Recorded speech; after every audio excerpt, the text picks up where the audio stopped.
I did watch it a couple of times, so I do remember where we left off. But let's carry on from where we left off, shall we? If you want to know what's happening so far, go and check out my first part one. So yeah, let's carry on. Ticci Toby's hand tightens on his hatchets or axes, almost as if considering to go to the teacher or stay here with you. But he was torn between it. He was completely torn between killing the teacher that he went out to kill, or doing something else to try and calm you down.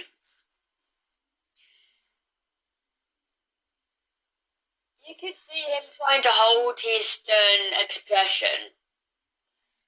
His very stern expression when he tried. But his attempts to make his gaze harder, like before, it all failed on him, and his gaze returned to being soft with you. He suddenly walks forward, making you jump a bit against the wall. Your arm is still bleeding from the stitch that was open.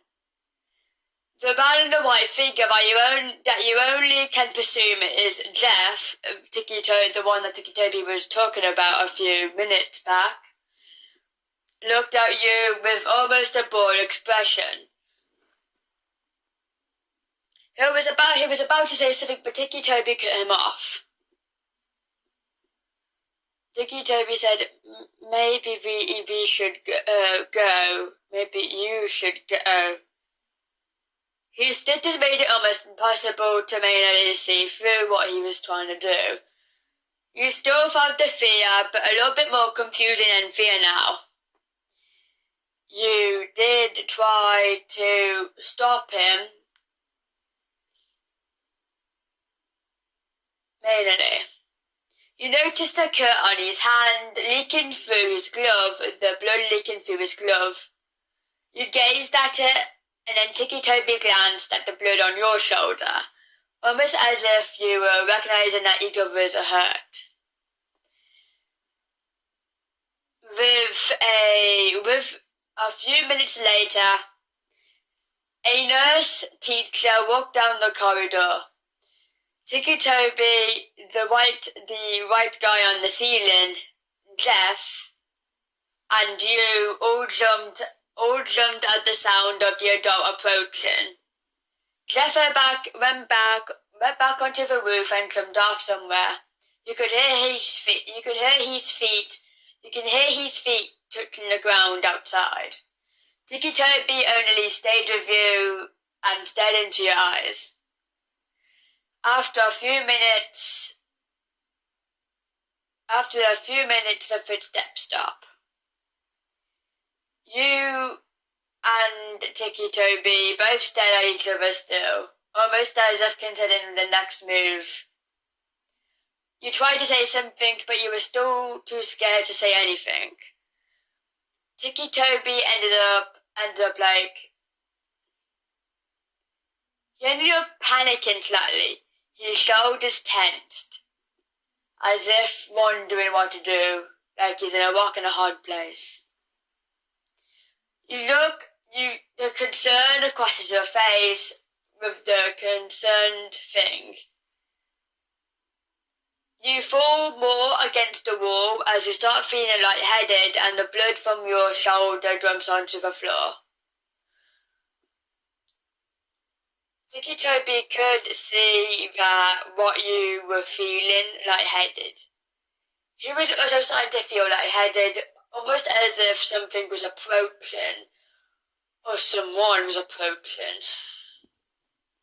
The walls started to turn black. Ticci Toby motioned at you, almost telling you to run and get out of here. You take his advice and run down the stairs as fast as you can without slipping. You climb through the broken window that Ticci Toby broke when he escaped.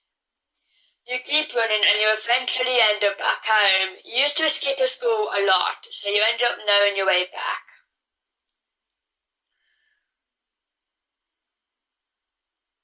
Your mum and dad were still at work, so you had to you have to climb through your window, but you always leave unlocked because of an emergency. When you're in the house, you see a kind of figure with a mask on, walking out of the forest, but the figure doesn't see you. You see another person that almost looks like Ticci Toby. Instead of an axe, he was carrying a bat-like object with nails in it, and almost glowed in the dark. You were starting to feel a little bit more frightened and unsafe. You grasp the realistic situation that you were in right now. You're alone at home, with weird people going around your house. You suddenly remember your dad's gun, the gun that your dad had. You go into his room and get the gun. You never used a gun before, so you had to figure out how to load it. You accidentally shoot your wardrobe, making it fall, but you dodged it just in case. Just in time. You let out a shaky breath, almost as if trying to calm yourself down. You were thinking about telling the police, but realizes that Ticci Toby is not a good person, but he did let you go off free. And who knows what he would do if you tell the police, or detectives for that matter. Then suddenly you hear a knock at the door. You freeze and your shoulders tense up. You grip the gun tighter, trying not to pull the trigger again by accident. You hide the gun behind your back and slowly move to open the door. You move to open the door, and there was a detective standing there. The detective looked at you, his eyes narrowing, almost as if wondering, hey, this kid's suspicious. Hi, you say in a frightened voice. The detective looks at you and then looks into your house. Something wasn't feeling right about this detective. Suddenly, he pulled out his badge and shoved it in your face, almost as if knowing you did something wrong. You go aside and let him in. You see a figure outside the window that is definitely Ticci Toby. His axes were up in the air, basically, almost as if he was watching something. His back was turned to you, almost as if he was watching something from the opposite direction of your house. You suddenly see a figure that looked white, like tall, white, and black tentacles outside it. You realise what he was doing. You have heard of myths of a gang or cult members around the area. The detective in your house only decided to have a little bit of a checkup, but then turned to you and said, do you know anyone that a teenager around the age of, 19 or 16 walking around with a hatchet? You tense up, freezing in place, as if kids are going to tell the police or detective about Ticci Toby, or to let him run off free. In your mind, he didn't harm you, and he has the same condition as you have. You say, no, I haven't. Your threat only worsened as your fear almost took hold of you. The detective narrowed his eyes, giving a silent glance, almost as if he was trying to break you.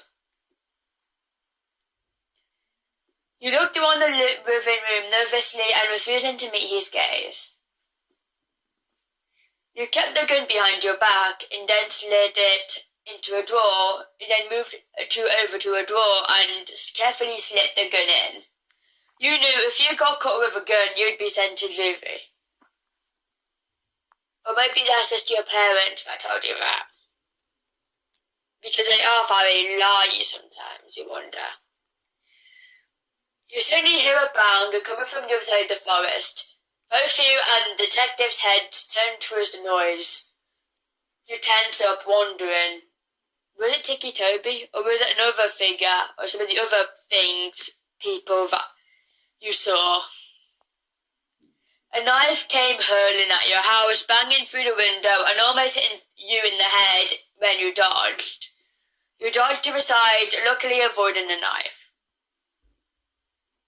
It was blood-stained. And you remember Jeff from the school. His white cloak with the knives on his belt. You put two and two together and gasp at the sudden sight of the knife.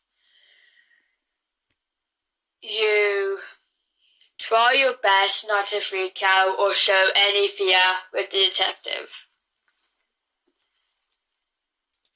Your threats only seem to worsen when you are nervous, and this is one of those times.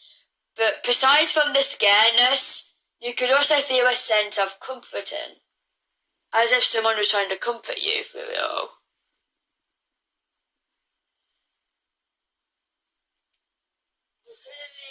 You see a dog with kind of like a smile plastered across his face. It had big star spots on it too. As well as holding some kind of mask in its mouth. The detective went up to it and in one swift movement the dog attacked him. The detective tried to fight back, but ended up getting bitten too many times and ended up dying by bleeding out on your kitchen floor. You look clearly frightened of the dog. The dog mouth was stretched way beyond it, and you could see the teeth through it. It was a similar smile towards what Jeff had. In one swift motion, the dog ran past you and ran through the doggy door on your door. But there wasn't any doggy door on your door. Just when he appeared, you feel like you're going insane. Could this all just be an illusion, you thought? But yeah, that's what I'm going to say for today. This is a very long chapter already in the story. But yeah, tell me if you're liking it so far, and I'm trying to get